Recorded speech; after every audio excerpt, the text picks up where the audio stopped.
갈대는 공통점이 하나가 있는데 갈대 속은 비어 있습니다. 남들이 겉보기에는 멀쩡한 것 같은데 속은 텅텅 비어 있습니다. 허전하고 공허한 이러한 마음을 가지고 살아가는 현대인들의 모습 속에 길을 지나다 보면 사람들 얼굴에 핏기가 없습니다. 웃음이 없습니다. 미소 짓는 사람들이 별로 눈에 띄지 않습니다. 전부가 불안한 얼굴들, 그리고 심각한 얼굴들입니다. 지금도 이 시간 심각하지 않습니까? 여러분이 심각하니까 저도 심각해집니다. 이러한 시대를 살아가는 우리들에게 하나님께서는 말씀합니다. 그 생명은 내가 준 것인데 너 마음대로 끊을 수 있고 끊지 않을 수 있는 권한은 내게 없다. 성경에 말씀합니다.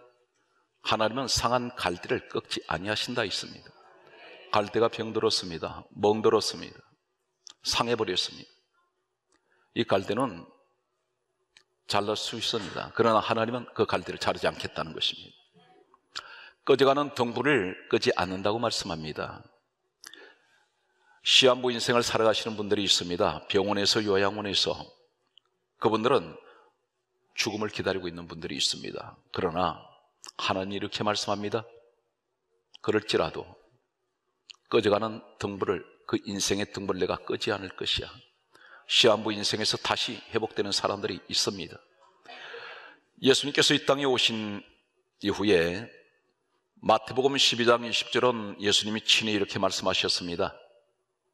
이사야 42장 3절은 구약에 하나님께서 말씀하셨고, 이 땅에 오신 예수님은 마태복음 12장 20절에 다음과 같은 말씀을 하고 있습니다. 동일한 말씀을 하십니다. 상한 갈대를 우리 주님은 꺾지 아니하시며 한 단어는 다릅니다. 꺼져가는 심지를 내가 끄지 않을 것이다. 심지가 다 타버리면 새로 갈아 끼워서 다시 불을 지필 것을 말씀합니다. 우리 인생에게 말씀하고 있습니다. 삶을 포기하지 말라는 것입니다. 비관하지 말라는 것입니다. 하나님께서는 상한 갈대를 꺾지 아니하신다 있습니다. 꺼져가는 등불, 꺼져가는 심지 끄지 않는다고 말씀하고 있습니다. 오늘 이러한 상한 갈대를 꺾지 아니하시고 꺼져가는 등불과 꺼져가는 심지를 끄지 아니하시는 우리 하나님, 한 사건을 소개하겠습니다. 이 본문에 소개되는 이 사건은 바로 상한 갈대를 꺾지 아니하시는 우리 하나님의 마음을 그대로 드러내시는, 오늘 그 모습을 성경은 소개하고 있습니다. 또 꺼져가는 등불, 심지를 끄지 아니하시는 한 사건이 있습니다. 역사는 이렇게 정언하고 있습니다. BC 597년 바벨론이라는 제국이 있었습니다. 이 바벨론 제국은 지금 역사 속에 사라졌습니다. 그 당시에 거대한 바벨론 제국은 이스라엘을 침공을 해서 이스라엘의 왕과 귀족과 많은 사람들을 포로로 잡아갔습니다. 이때 에스겔이라는 한 청년이 끌려갔습니다. 이 사람이 포로로 잡혀간 지 BC 593년 5년째 해가 되었을 때에 성경 에스겔서 1장 1절에서 2절은 이렇게 기록하고 있습니다. 바빌론 그발 강가에서 사로잡힌 지 5년이 되던 해에 하늘이 열렸습니다. 사로잡혔다는 것은 포로 생활을 말합니다. 역사에 보게 되면 이 그발 강가의 포로 수용소는 비참할 대로 비참한 곳입니다. 사람 취급이 아닌 짐승 취급을 받는 그런 참혹한 그런 현실이 바로 그발 강가 포로 수용소에 있습니다. 이곳에서 내일이 그들은 없었습니다. 민족이 주권이 사라져버렸습니다. 바벨론 속국이 되었습니다. 왕은 무참하게 죽었습니다. 지도자가 사라져버렸습니다. 이 사람들은 하루하루가 지옥 같은 생활을 할 수밖에 없었습니다. 5년 해가 지났을 때에 갑자기 에스겔의 환상 가운데 하늘이 열립니다. 오늘 이 시간 살아온 성도 여러분, 환경에 사로잡힌 분이 계실 것이고, 질병에 잡혀있는 분이 계실 것이고, 경제적인 어려움에 잡힌 분이 계실 것입니다. 여러 가지 그 외에 많은 환경 속에서 내가 포로가 되어버린, 이런 나는 자유를 잃어버린 이런 환경이라면 오늘 이 말씀을 듣는 살아온 성도 여러분에게 하늘문이 열리는 축복의 주인공이 되시기를 바랍니다. 하나님께서 에스겔 이 청년에게 환상을 보여주십니다. 여러 가지 환상 가운데서 한 가지 환상 사건을 소개합니다. 이 환상은 하나님이 앞으로 행하실 비전입니다. 이 비전은 곧 이 말씀을 듣는 나에게 주신 비전입니다. 이 비전, 이 꿈은 어떤 것일까요? 하나님께서는 이 에스겔을 데리시고 에스겔 37장 1절에 보게 되면 한 골짜기를 데리고 가셨습니다. 골짜기에 데려가신 하나님께서는 이 골짜기의 상황을 보여주셨습니다. 에스겔 37장 1절은 이렇게 기록하고 있습니다.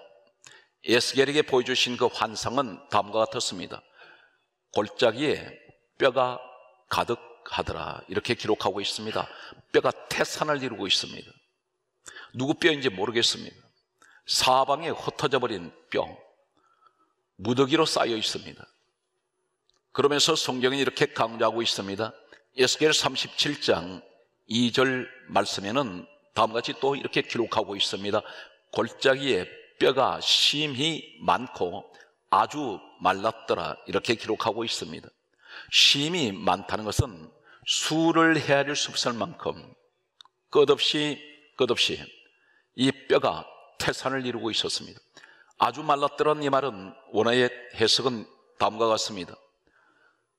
뼈를 만질 때 뼈가 바스라져 버릴 것 같은, 심각하게 말라 있습니다. 오늘 왜 하나님은 이 뼈를 보여주셨을까요?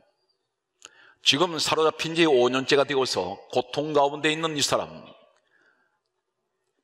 처절하게 삶의 밑바닥에서 짐승 취급을 받는 이런 포로 생활하는 이 에스겔에게 보여주신 그 환상 비전은 왜 뼈 조각이었습니까? 그런데 이 뼈를 가리켜 하나님께서 가르쳐 주십니다. 환상을 보여주시면서 이 뼈가 무엇을 의미하는지 가르쳐 주신 것이 에스겔 37장 11절의 말씀을 보게 되면 이 뼈들은 이스라엘의 온 족속이라, 이렇게 말씀하고 있습니다. 다시 말씀드려서 망해버린 이스라엘 민족을 의미하고 있습니다. 그들은 뼈 조각이라는 것입니다. 아주 말랐다는 것입니다. 소망이 끊어져 버렸습니다. 뼈가 이스라엘 사람들을 의미한다면 만지면 바스라질 것 같은데 이 사람들은 다시는 소생할 수가 없습니다. 그러면서 하나님께서 계속해서 우리에게 주시는 말씀은 이스라엘 사람들을 이 뼈를 의미하고 있다면 지금 우리 모습입니다. 지금 이 현대인들의 모습이 마치 뼈와 같은 모든 것이 바삭 말라버렸습니다. 그런데 한두 사람이 아니라 심히 뼈가 많다고 했습니다. 지금 현대인들 가운데 메마른 사람들, 모든 것이 말라버린 사람들이 너무나 많습니다. 무엇이 말랐을까요?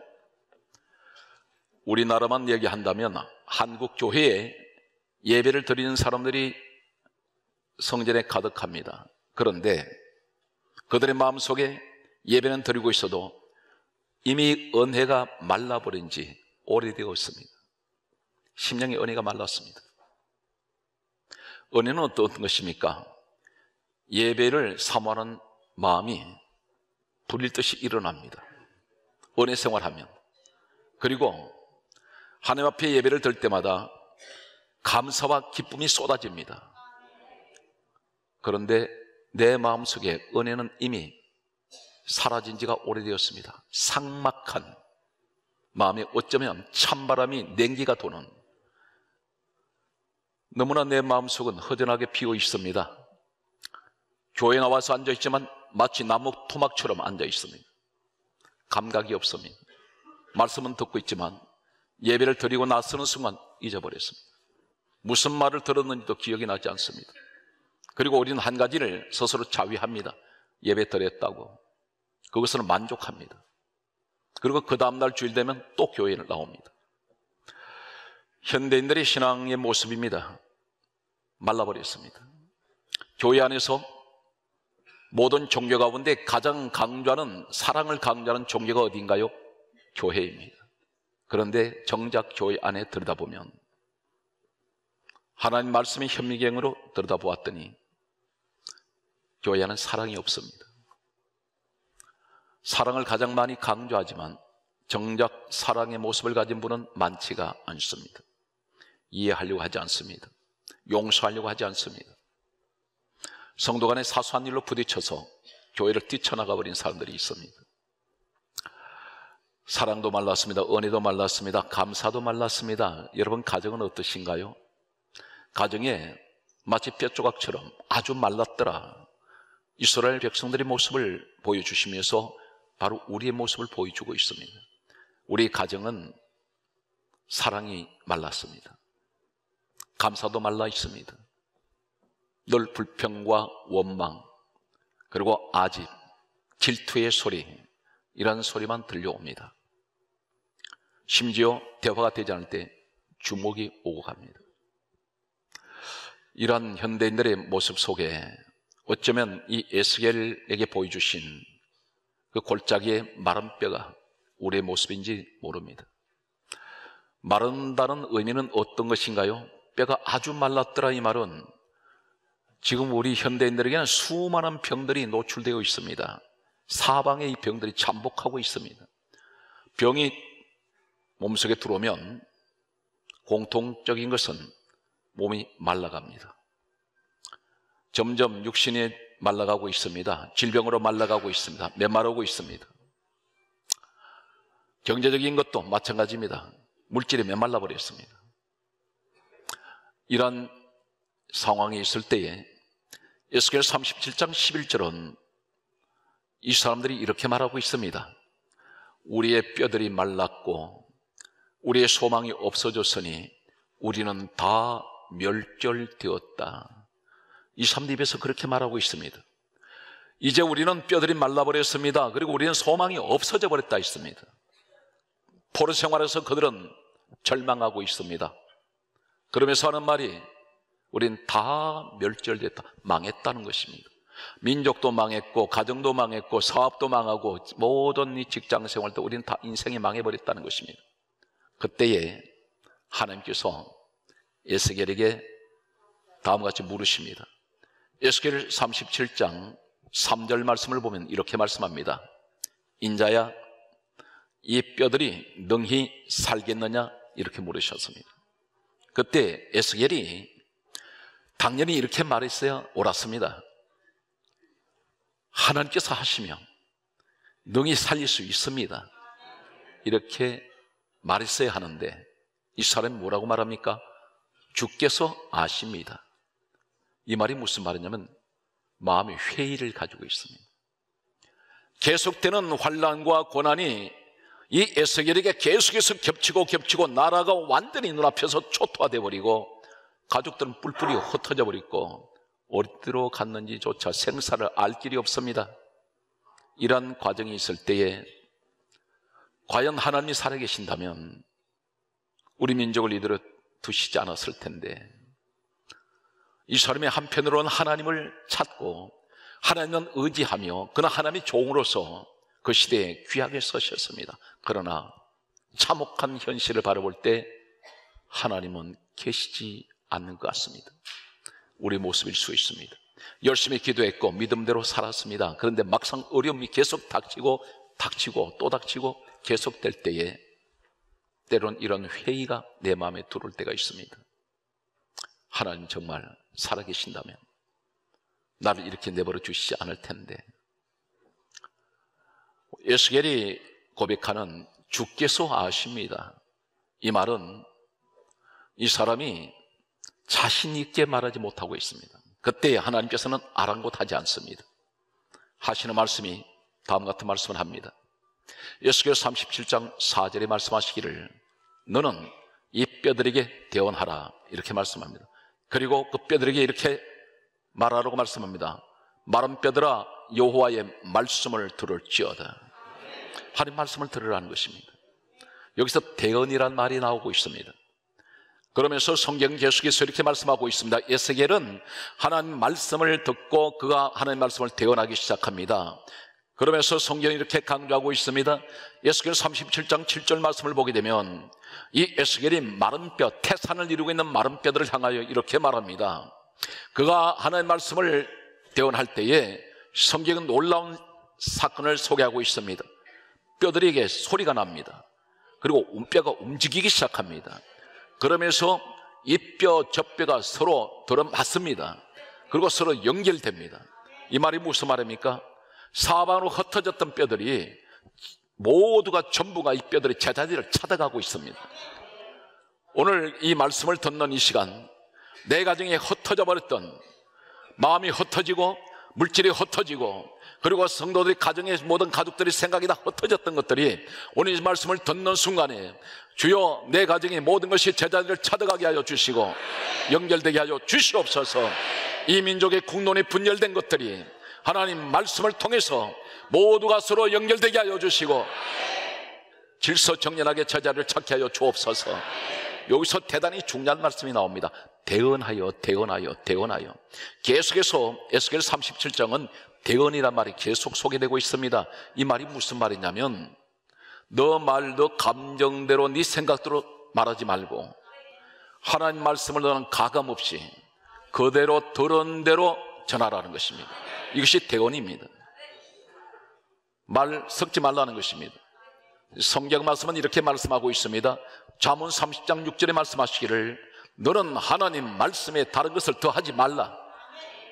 다른 것을 더하면 너를 책망하겠고 너는 거짓말하는 자가 될까 두려우니라. 이 말이 무슨 말입니까? 성경 66권만 하나님 말씀입니다. 이 말씀이 누구인가요? 요한복음 1장 1절에 말씀이 하나님이라 했습니다. 성령이 어디에 임하십니까? 사도행전 10장 44절에 성령께서는 말씀 듣는 사람에게 내려오십니다. 성령 하나님은 말씀이 있는 곳에 임하십니다. 그런데 우리가 일반적으로 내가 기도해놓고도 아직도 습관적으로 버리지 못한 그런 기도가 있습니다. 기도 실컷 해놓고 내 이야기를 다 해놓고 끝 마무리가 뭐라고 말합니까? 모든 말씀을 예수 그리스도 이름으로 기도합니다. 그것이 어떻게 말씀인가요?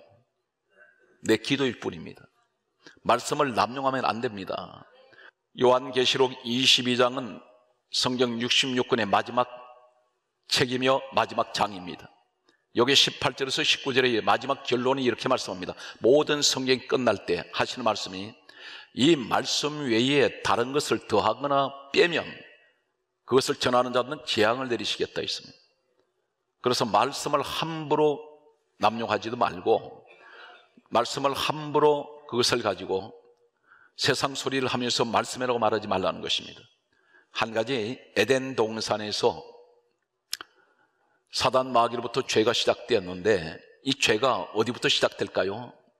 하나님께서는 에덴 동산의 모든 것을 다 창조하신 후에 아담에게 하시는 말씀이 모든 것을 다 네가 생육하고 번성하고 정복하고 다스리라 했습니다. 다 주셨습니다. 그런데 단 한 가지 창세기 2장 17절에는 다음같이 말씀을 하고 있습니다.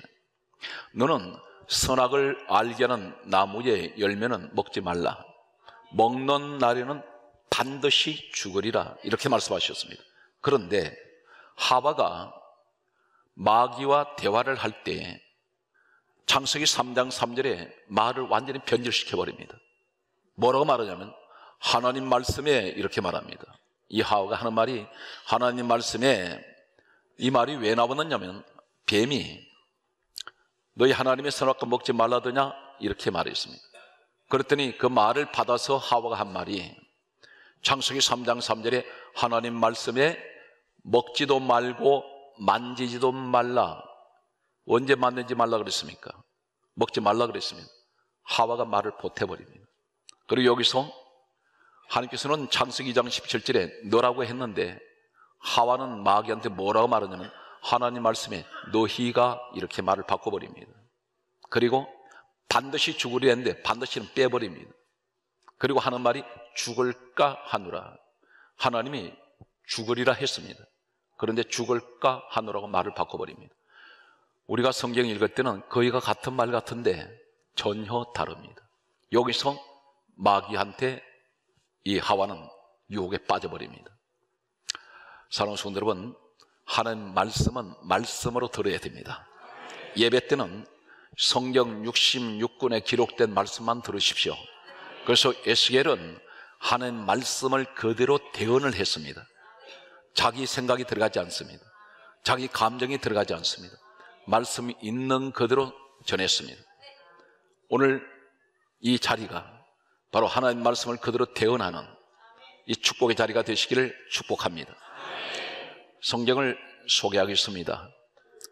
오늘 이 말씀을 대언할 때에, 에스겔을 통해서 말씀이 대언될 때에 성경 말씀은 이렇게 강조하고 넘어가겠습니다. 37장 7절 말씀을 보게 되면 하나님 말씀을 대언할 때에 소리가 나고 움직이며, 그리고 뼈들이 서로 이 뼈 저 뼈가 들어맞아서 서로 연결이 되는데, 그러면서 에스겔 37장 10절에 보게 되면 이 뼈들이 살아서 일어나는데 극히 큰 군대가 됩니다. 민족이 다시 일어나 버립니다. 언제 그렇습니까? 하나님 말씀을 들을 때. 주여, 오늘 이 시간에 하나님 말씀을 대언하며 하나님 말씀을 듣는 우리 성도들에게 하나님께서 마른 뼈 같은 내 가정이, 우리 사회가 반드시 극히 큰 군대를 이루는 하나님 우리 가정이 되게 하여 주시고 우리 민족이 되게 하여 주셔서 다시 한번 하나 우리 가정을 회복시켜 주시며 우리 민족을 회복시켜 주시옵소서. 오늘 하나님은 상한 갈대를 꺾지 아니하십니다. 또 꺼져가는 등불을 끄지 않습니다. 계속되는 말씀을 소개합니다. 에스겔 37장 13절에 이렇게 말씀하고 있습니다. 하나님께서 하실 말씀이 오늘 가장 중요한 핵심이 되겠습니다. 내 백성들아, 누구 백성이라 했습니까? 오늘 마른 뼈 같은 삶을 살아가는 우리들에게 하실 말씀입니다. 내 백성들아, 내가 너희의 무덤을 열고 무덤을 여시겠다는 것입니다. 지금 골짜기에 마른 뼈들이 태산을 이루는데 그 무덤이 보이지 않습니다. 그런데 이 무덤을 여신다는 의미가 무엇일까요? 무덤을 열고 너희를 거기에서 나오게 하고, 그리고 하시는 말씀이 내가 여호와인 줄 알게 하리라. 너희가 내가 누군지 아느냐, 그 말씀입니다. 난 이러한 하나님이라는 것을 보여주시는 사건이 무덤을 여는 사건입니다. 이 무덤 사건은 무엇을 의미하고 있을까요? 요한복음 5장 39절에 예수님께서 이 땅에 오셨습니다. 이때로부터 에스겔 시대로부터 약 600년이 흐른 후에 이 땅에 주님 오셔서 이렇게 말씀합니다. 요한복음 5장 39절에 말씀하시기를 이 성경은 내게 관하여 정언하는 것이다. 예수님의 이야기라는 것입니다. 이 무덤 사건하고 예수님 사건하고 무슨 관계가 있을까요? 오늘 그분이 누구십니까? 이 땅에 오신 예수님이 누구신가요? 빌립보서 2장 6절에 그분이 근본 하나님 본체가 되십니다. 그분이 청지 창조주가 되신다는 말입니다. 그분이 내가 무덤을 열겠다 말씀하십니다. 무덤을 여신다는 의미가 어떤 것입니까? 이 무덤에는 누가 들어갑니까? 죽은 자만 들어갑니다. 이 무덤에 지배자가 있어요. 이 무덤을 가지고 있는 권세자가 있습니다. 이 무덤의 권세자, 죽음의 권세자, 사망의 권세자가 있습니다. 죽은 자가 들어간 그것이, 죽은 자가 있는 것이 죽은 자의 무덤이 아닙니다. 다른 권세자가 있습니다. 지배하는 자가. 마가복음 5장 1절에서 3절에 보면 군대 귀신이 어디 있느냐면 무덤 사이에서 거처하고 있다 있습니다. 왜 하필이면 무덤 사이에 군대 귀신이 거처합니까? 이 거처란 말은 거기서 살고 있다는 것입니다. 그런데 왜 하필이면 무덤 사이입니까? 무덤을 지배하는 자라는 것입니다. 한 무덤이 아니라 무덤 전체를 지배하고 있습니다. 그런데 이곳은 이 군대 귀신이, 이 군대란 말이 어떤 의미를 갖습니까? 마가복음 5장 9절은 이렇게 말씀합니다. 군대란 말이 무슨 말이냐면 너 이름이 무엇이냐? 예수님께서 귀신한테 물었습니다. 그때 이 귀신이 하는 말이 우린 군대입니다. 이 말이 무슨 말이냐면 우리는 레기온입니다. 이 군대라는 한글의 원어는 레기온이라는 원어를 쓰고 있습니다. 이 어떤 의미를 가지고 있느냐면 3,000마리에서 6,000마리를 계산할 때 레기온입니다. 이 말들이 무슨 말이냐면 귀신이 나는 레기온입니다 이렇게 하는 말은 우리는 3,000마리에서 6,000마리 군대를 가지고 있는 귀신 군대입니다. 그 얘기입니다. 그들이 어디 있나요? 무덤을 지배하고 있습니다. 예수님이 십자가에서 죽으시고 무덤에 들어가셨습니다. 그것은 분명 사망의 권세자, 지옥의 권세자, 이 귀신의 악령들은 바로 사탄 마귀와 같은 무리입니다. 그들이 무덤을 지배하고 있습니다. 무덤이 그들의 소굴입니다. 그들이 있는 집입니다. 그런데 예수님이 거기서 죽어서 들어가셨어요. 들어가셔서 사흘 만에 살아나 버리십니다. 다시 말해서 무덤 권세를 가지고 있는 악령의 소굴을 헤집어 버립니다. 한마디로 해서 그리고 그 자리에서 무덤에서 살아나셔서 걸어나 보셨어요. 무덤을 여셨습니다. 어떻게 여셨습니까? 요한복음 11장 43절에 보면 나사로라는 사람이 죽었습니다. 죽어서 나흘이 되었습니다. 썩은 냄새 납니다. 그런데 무덤에 안치가 되었습니다. 무덤에 안치되었을 때에 예수님 무덤 밖에서 하시는 말씀이 돌을 굴려내라 이렇게 말씀합니다. 이 말씀이 요한복음 11장 43절에 기록되어 있습니다. 그리고 무덤 밖에서 죽은 지 나흘이 되어서 썩어 냄새나는 부패버린 이 나사로를 향해서 이렇게 말씀합니다. 나사로야 일어나 나오라.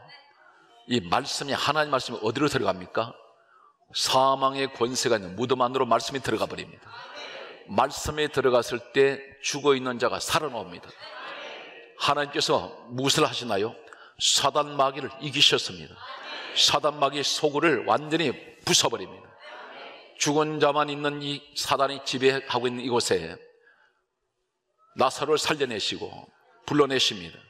우리 가정이 무덤 같은 가정이라 할지라도 하나님께서 말씀이 그 가정에 부딪힐 때에 오늘 시간 내 심령 속에, 내가 죽어버린 무덤 같은 내 심령 속에 하나님 말씀이 내 심령 속에 부딪히는 시간에 오늘 시간 나는 반드시 살아서 다시 부활의 자리에 설 수가 있습니다. 꿈을 가진 오늘 시대 청년들에게 특별히 오늘 이 말씀이 큰 위로가 되시고 소망이 되시기를 예수 그리스도의 이름으로 축복합니다.